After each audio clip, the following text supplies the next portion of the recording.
ایک زمانے میں سرسبز پہاڑوں سے گھرے ایک چھوٹے سے گاؤں میں لیلی، گلاب، ڈیزی اور وائلٹ نام کی 4 بہنیں رہتی تھیں۔ ان کا ایک چھوٹا سا بھائی تھا جس کا نام زیان تھا۔ 5 بہن بھائی لازم و ملزوم تھے۔ انہوں نے ایک دن گھاس کے میدانوں میں کھیلتے ہوئے، تتلیوں کو پیچھا کرتے ہوئے اور جنگل کی تلاش میں گزارے۔ ان کی ہنسی پورے گاؤں میں گونج رہی تھی اور ہر کوئی اپنے آس پاس کے سب سے خوش کن بچوں کے طور پر جانتا تھا۔ ہر صبح بہنیں بہن کو جگاتی تھیں اور وہ سب کھیلنے کے لیے باہر بھاگتی تھیں۔ لیلی سب سے بڑی تھی اور مہم جو کی قیادت کرنا پسند کرتی تھی۔ گلاب ایک مہربان دل کی مالک تھی، ہمیشہ اس بات کو یقینی بناتی کہ ہر کوئی محفوظ ہے۔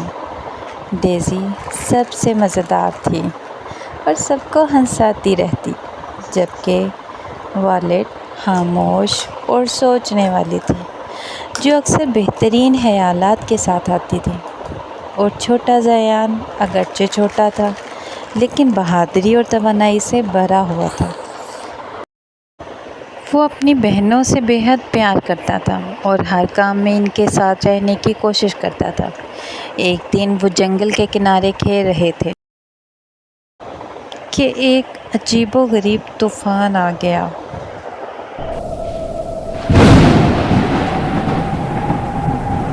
بہت تیز ہوا چلنے لگی۔ بچے ایک ساتھ گھل مل گئے، تھوڑا سا خوف محسوس کر رہے تھے لیکن پھر بھی کہ یہ جلد ہی گزر جائے گا۔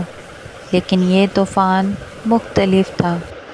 یہ بہت شدید تھا، جو کہ انہوں نے پہلے کبھی نہیں دیکھا۔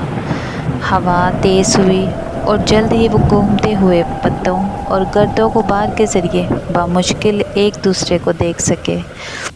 بہنوں نے زیان کو مضبوطی سے پکڑے رکھا، اسے طوفان سے بچانے کی کوشش کی۔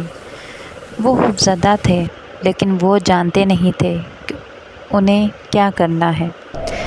جیسے ہی طوفان اپنی بدترین حالت میں لگ رہا تھا، ایک تیز، بہت تیز آواز فضا میں گونجی۔ یہ طوفان بادشاہ کی آواز تھی، ایک طاقتور وجود جس نے جسم کو کنٹرول کیا۔ تم میرے جنگل کے اتنے قریب کیوں آئے ہو؟ اس نے گرج کر کہا۔ لیلی اپنی بہت ہمت جمع کرتے ہوئے بولی، ہمارا مقصد آپ کو پریشان کرنا نہیں تھا، عظیم طوفان کنگ۔ طوفان بادشاہ نے طوفانی نظروں سے بچوں کی طرف دیکھا۔ لیلی نے کہا، میں دیکھ سکتی ہوں کہ آپ نرم دل اور بہادر ہیں، لیکن آپ کو فطرت کی قوتوں کا احترام کرنا سیکھنا چاہیے۔ بادشاہ نے کہا، میں تمہیں جانے دوں گا، لیکن تمہیں پہلے ایک چیلنج کا سامنا کرنا پڑے گا۔ بچوں نے سر ہلایا، یہ جانتے ہوئے کہ ان کے ساتھ کوئی چارہ نہیں تھا۔ اس جنگل میں آپ سب کو کچھ نہ کچھ ضرور ملنا چاہیے جو آپ سب کے لیے اہم چیز کی نمائندگی کرے گا۔ تبھی آپ سب فطرت کی طاقت کو سمجھیں گے اور آپ کو جاننے کی اجازت ہوگی۔ طوفان اتنا کم ہوا کہ بہن بھائی جنگل میں سے اپنا راستہ دیکھ سکیں۔ انہوں نے الگ ہونے کا فیصلہ کیا، ہر ایک خاص چیز کی تلاش میں تھا۔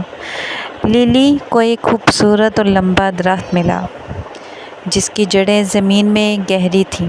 وہ جانتی تھی کہ یہ اس کے خاندان کے لیے اس کی محبت اور محافظ کے طور پر اس کے کردار کی نمائندگی کرتا ہے۔